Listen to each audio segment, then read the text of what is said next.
നീണ്ട 16 വർഷത്തെ കാത്തിരിപ്പിന് ശേഷം ആടുജീവിതം എന്ന് പറയുന്ന നോവൽ ആടുജീവിതം എന്ന സിനിമയായി പുറത്തു വന്ന ദിവസമാണിത്.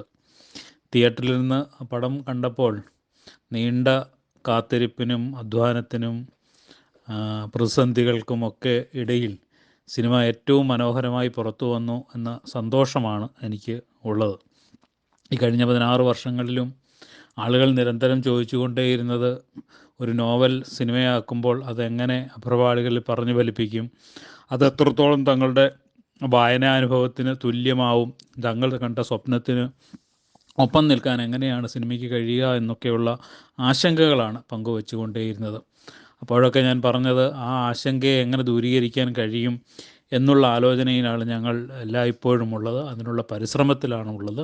നിങ്ങളോരോരുത്തരും കണ്ട ആലോചനകൾക്കും സ്വപ്നങ്ങൾക്കും അപ്പുറത്ത് ദൃശ്യ വിരുന്നിൻ്റെ സംഗീതത്തിൻ്റെയൊക്കെ പിൻബലത്തിൽ വലിയൊരു മനോഹരമായ കാഴ്ച നിങ്ങൾക്ക് മുമ്പിൽ വെക്കാൻ കഴിയുമെന്നുള്ള പ്രതീക്ഷയാണ് എല്ലാ കാലത്തും ഞാൻ പുലർത്തിയിട്ടുണ്ടായിരുന്നത്.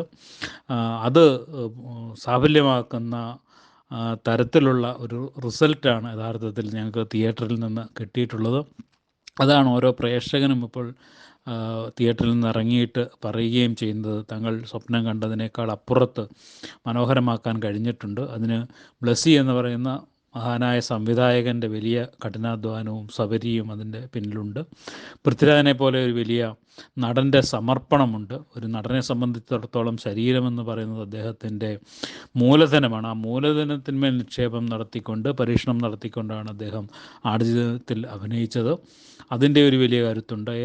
AR റഹ്മാനെ പോലൊരു മ്യൂസീഷ്യൻ ഇതിനോടൊപ്പം ചേർന്നതിൻ്റെ വലിയ കരുത്തുണ്ട്. അത്തരത്തിലൊക്കെ നമ്മളൊക്കെ സ്വപ്നം കണ്ട ആടുജീവിതത്തിനപ്പുറത്തേക്ക് മറ്റൊന്നായി ആടുജീവിതം എന്ന് പറയുന്ന സിനിമ മാറുന്നുണ്ട്. അത് നിശ്ചയമായിട്ടും പ്രവാസ ഭൂമികയിൽ സംഘർഷം അനുഭവിക്കുന്ന, പ്രവാസ ഭൂമികയിൽ പ്രയാസങ്ങൾ അനുഭവിച്ച, യാതനകൾ താണ്ടേണ്ടി വന്ന, ഒറ്റപ്പെട്ടു പോയ അനേകം മനുഷ്യർക്കുള്ള ഒരു സമർപ്പണമായി മാറുന്നുണ്ട്.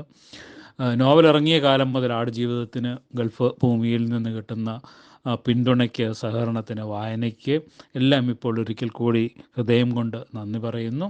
സിനിമയും അത്തരത്തിൽ നിങ്ങൾക്ക് കാണാനാവുന്നെങ്കിൽ കാണുന്ന സമയത്ത് കണ്ട് അഭിപ്രായം പറഞ്ഞ് ഞങ്ങളെ പിന്തുണയ്ക്കണം എന്ന് അഭ്യർത്ഥിക്കുന്നു. ഇത് മലയാള സിനിമയുടെ ചരിത്രത്തിലെ അവിസ്മരണീയമായ ഒരു മുഹൂർത്തം, ചരിത്ര മുഹൂർത്തം തന്നെയാണ്. നമ്മൾ ഇന്നോളം കണ്ടിട്ടില്ലാത്ത വിസ്മയമാണ് യഥാർത്ഥത്തിൽ മലയാള സിനിമയിൽ ഒരുക്കിയിരിക്കുന്നത്. എല്ലാ തലത്തിലും ഒന്നിനൊന്ന് മികച്ച് നിൽക്കുന്ന ഒരു സിനിമ എന്ന് നിസ്സംശയം പറയാവുന്ന സിനിമയാണ് ആടുജീവിതം. അതുകൊണ്ട് നാട്ടിലുള്ള നിങ്ങളുടെ ബന്ധുക്കളെ കൂടി ഈ സിനിമ കാണിച്ച് എന്താണ് സിനിമ എന്ന് പറയുന്ന അനുഭവം എന്ന് ഒന്ന് മനസ്സിലാക്കിക്കാൻ കൂടി ഈ സമയം വിനിയോഗിക്കണമെന്ന് ഞാൻ അഭ്യർത്ഥിക്കുന്നു. എല്ലാവർക്കും ഹൃദയം കൊണ്ട് നന്ദി പറയുകയും ചെയ്യുന്നു.